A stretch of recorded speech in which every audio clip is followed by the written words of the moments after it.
বর্তমানে সরকারি চাকরিতে শূন্য পদের সংখ্যা 4 লক্ষাধিক। স্থায়ী জনবল নিয়োগের আগ পর্যন্ত চুক্তিভিত্তিক অসচ্ছল মেধাবী শিক্ষার্থীদেরকে অগ্রাধিকার ভিত্তিতে পার্ট টাইম কাজের সুবিধা করে দেওয়া যেতে পারে। আমি আমার বক্তব্যের শুরুতে আমার কিছু কথা বলে নিতে চাই। আমি ঢাকা বিশ্ববিদ্যালয় থেকে অনার্স মাস্টার ডিগ্রি শেষ করেছি। যদি ছাত্র জীবন থেকে রাজনীতির সাথে সংযুক্ত না থাকতাম, যদি জুলাই গণ অভ্যুত্থানের মতো ঐতিহাসিক ঘটনার অংশ না হতাম, কিংবা যদি আমার দল আমাকে মনোনীত না করত, তাহলে হয়তো আজ আমি এই সংসদে দাঁড়িয়ে থাকতে পারতাম না। মাননীয় স্পিকার, এই সংসদের বাইরে আমার মতো অসংখ্য 25 বছর বয়সী সদ্য গ্রাজুয়েট সার্টিফিকেট হাতে নিয়ে ঘুরে বেড়াচ্ছে চাকরির আশায়। দেশে চাকরি নেই, ব্যবসার সুবিধা নেই, কৃষিকাজের জন্য পর্যাপ্ত জমি নেই, বিসিএস ছাড়া অন্য কোনো পেশায় মান সম্মান নেই। মাননীয় স্পিকার, পুলিশ হেডকোয়ার্টারের তথ্য অনুযায়ী বাংলাদেশে গড়ে প্রতি বছর আত্মহত্যার হার 11,000-এর অধিক, যার মধ্যে প্রায় 65%ই তরুণ তরুণী। মাননীয় স্পিকার, শিক্ষার্থীদের জন্য সরকারের নানান প্রকল্প রয়েছে, ভর্তুকি রয়েছে, আর চাকরিজীবীদের জন্য রয়েছে পে স্কেল, বোনাস। কিন্তু এই সমস্ত বেকার যুবক যুবতীদের জন্য রয়েছে শুধুমাত্র অবমাননা, অবহেলা, অসম্মান।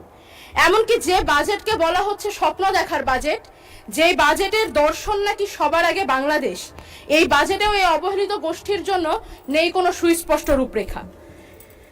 মাননীয় স্পিকার, এই সংসদে আমি কার প্রতিনিধিত্ব করি? এই সংসদে আমি সেই সমস্ত তরুণদের প্রতিনিধিত্ব করি যারা স্বপ্নবাজ, যারা বুকে দেশপ্রেম, হাতে সার্টিফিকেটের গোছা আর কাঁধে পরিবারের বোঝা নিয়ে দেশ নিয়ে চিন্তা করে যায়, দেশের মাটিতেই থাকতে চায়, দেশেই কিছু করতে চায়। মাননীয় স্পিকার, এই দেশ তাদেরকে কোনো সামাজিক অর্থনৈতিক নিরাপত্তা দিতে পারে না। তাদের নাগরিক হিসেবে আত্মসম্মান রক্ষায় কোনো ব্যবস্থা নেই, কোনো প্রস্তাবনা নেই। মাননীয় স্পিকার, আজ জাতীয় সংসদে বাংলাদেশের প্রধানমন্ত্রী উপস্থিত নেই। আমি শিক্ষিত বেকার তরুণদের প্রতিনিধি হিসেবে আপনার মাধ্যমে মাননীয় প্রধানমন্ত্রীকে অনুরোধ জানাতে চাই, আলোচনার সমালোচনার বাইরেও সত্যি সত্যি কাজে লাগবে এরকম কিছু নিয়ে আসুন। এই বিপুল কর্মক্ষমতাকে কাজে লাগানোর জন্য আমি কিছু প্রস্তাবনা রাখতে চাই। বর্তমানে সরকারি চাকরিতে শূন্য পদের সংখ্যা 4 লক্ষাধিক। সরকারি অফিস আদালতে পর্যাপ্ত লোকবল নেই। এই ক্ষেত্রে স্থায়ী জনবল নিয়োগের আগ পর্যন্ত চুক্তিভিত্তিক অসচ্ছল মেধাবী শিক্ষার্থীদেরকে অগ্রাধিকার ভিত্তিতে পার্ট টাইম কাজের সুবিধা করে দেওয়া যেতে পারে। এটি যেমন তাদের অভিজ্ঞতাকে সমৃদ্ধ করবে, তেমন তাদের সামাজিক ও অর্থনৈতিক নিরাপত্তা দেবে, আবার সরকারও লোকবল সংকট থেকে মুক্তি পাবে। মাননীয় স্পিকার, দক্ষ মানব সম্পদ গঠনের উদ্দেশ্যে বাংলাদেশের সরকার বিভিন্ন সময় বিভিন্ন কারিগরি প্রশিক্ষণ দিয়ে থাকে, কিন্তু বর্তমান যুগটাই টেকনোলজির যুগ। এই বিশ্বায়নের যুগে পুরো পৃথিবী মার্কেট প্লেস। যুগের সাথে তাল মিলাতে শিক্ষিত তরুণদের জন্য অন্যান্য কারিগরি প্রশিক্ষণের পাশাপাশি সরকারের উচিত সরকারি ইনভেস্টমেন্টে ফ্রিল্যান্সিং ট্রেনিং এর উপরে গুরুত্ব আরোপ করা। এতে তরুণরা স্বনির্ভর হবে, তাদের হাত ধরে বাংলাদেশে বৈদেশিক মুদ্রা আসবে এবং বেকারত্বের পরিমাণ কমে আসবে। আমি অনুরোধ জানাবো এই সমস্ত শিক্ষিত বেকার তরুণদের কথা গুরুত্বের সাথে মাথায় রাখার জন্য, কারণ আমাদের ভুলে গেলে চলবে না যেই গণ অভ্যুত্থানের মাধ্যমে বাংলাদেশ থেকে স্বৈরাচার বিতাড়িত হয়েছে, তার অন্যতম চালিকা শক্তি ছিল এই সমস্ত তরুণরাই। মাননীয় স্পিকার, জুলাইয়ের কথা মনে করিয়ে দিতে চাই, বছর ঘুরে জুলাই কিন্তু পুনরায় সমাগত। 2024 সালের এই জুলাই মাসে বুকের তাজা রক্ত ঢেলে দিয়ে শত শত মানুষ রাস্তায় নেমেছিল, রক্ত দিয়েছিল বাংলাদেশ থেকে স্বৈরাচারকে তাড়ানোর জন্য। 2 বছর পরেও কিন্তু সেই স্বৈরাচারের বিষ দাঁত আমরা ভাঙতে দেখিনি।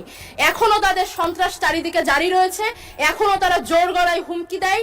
এত এত মানুষ হত্যার জন্য তারা বিন্দু মাত্র অনুতপ্ত না। খুনি হাসিনা তার সিংহাসন টিকিয়ে রেখেছিল কালচারাল ফ্যাসিস্টদের কাঁধে পা দিয়ে।